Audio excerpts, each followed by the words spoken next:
Going home. Now what? One of the hardest parts on a trip is the re-entry into normal life. You just spent a week or more in a foreign country. You've witnessed people receiving Christ for the first time. You experienced new churches develop right in front of your eyes, and you may have encountered poverty at a level you've never seen before. You'll discover that part of your heart never returned home. It's still lost in some village or neighborhood halfway across the globe. The trip, it was really just training for a new kind of living now that you're back.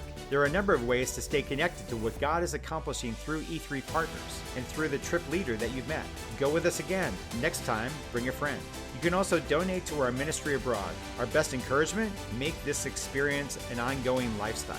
Get involved locally. The U.S. is a mission field too. There are people all over your community that need to hear the message of the gospel. Now you're empowered to share it and explain it and lead them to Christ. All the tools you learned and used on your trip work in the U.S. as well. You can share the 3 circles, you can share the bridge, you can use it with your neighbors, your friends, your coworkers. You are empowered now to share your testimony to a person behind you in the grocery store, or you can bring the training to your church. Make a list of people that you know that are far from God, just like you did when you were on the field, and then take intentional steps to start ministering to them.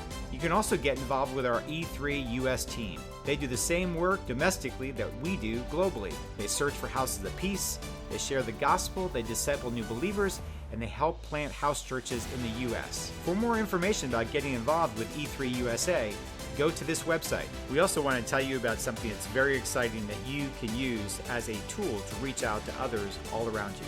I Am Second. I Am Second is a movement meant to inspire people of all kinds to live for God and for others. Actors, athletes, musicians, business leaders, drug addicts, your next door neighbor, people like you. The authentic stories on IamSecond.com provide insight into dealing with typical struggles of everyday living. These are stories from real people that give hope to the lonely and to the hurting, help to the destructive lifestyles that some people are imprisoned in, and inspiration to the unfulfilled that are looking for meaning and purpose in life.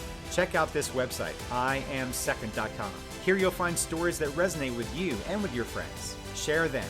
Watch them together. They create great opportunities to share the gospel and have heartfelt conversations about your struggles, your weaknesses, your fears, and your hopes. It's a bridge into talking about spiritual things. Being second is a lifestyle. Choose to be second every day. A new tension. After you step off the plane, you may notice something strange happening to you. As much as you've missed your family, your friends, and some of that food that you were just longing to have, you'll find that a part of your life is still in another part of the world. You'll feel a tension between the life you've always known and the transformation you just experienced. But there are things you can continue doing now that you're home. Start by maintaining contact with your team. They know how you're feeling. So talk to them. Stay in touch. Thank your contributors. Once you're settled in, take some time to thank your prayer team and your contributors. Write some notes by hand and share a story with them about what God has done. Cultivate these relationships. They may be willing to give to your next trip, or even better, they may be willing to go with you. Create an elevator speech. When you return to work, church, and back to your community, people will ask you some questions about what happened when you were over there. They'll say, "So, how was it?" At that moment, here is your opportunity. It will feel as if you have thousands of thoughts and don't know what to say.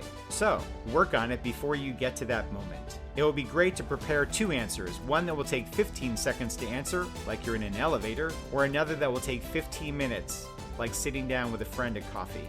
Begin thinking about what you want to tell people about your outreach. Pick 1 to 2 stories that stand out in your mind and that represent your overall experience. Recruit your friends. As you prayerfully consider returning, invite your friends and family to come with you the next time. Offer them the opportunity to join you on such a life-changing experience.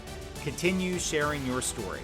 Take the lessons you learned on the field and apply them to your relationships right here at home. Consider getting involved with the E3 US team. Start a house church in your home. Share your story with friends. Pray for those in your life who need to hear the gospel. Then take intentional steps to take them out to lunch or coffee and share with them. The mission doesn't end when you step off the plane. It's just the beginning. Stay connected with the E3 community. Visit e3partners.org for the latest news, stories, and trips going on around the world. Connect with us on Facebook at facebook.com/E3partners. Connect with us on X at E3partners. Connect with us on YouTube at this website, youtube.com/user/E3Partners videos. Remember, together we can make the church accessible to every person on earth. So join us.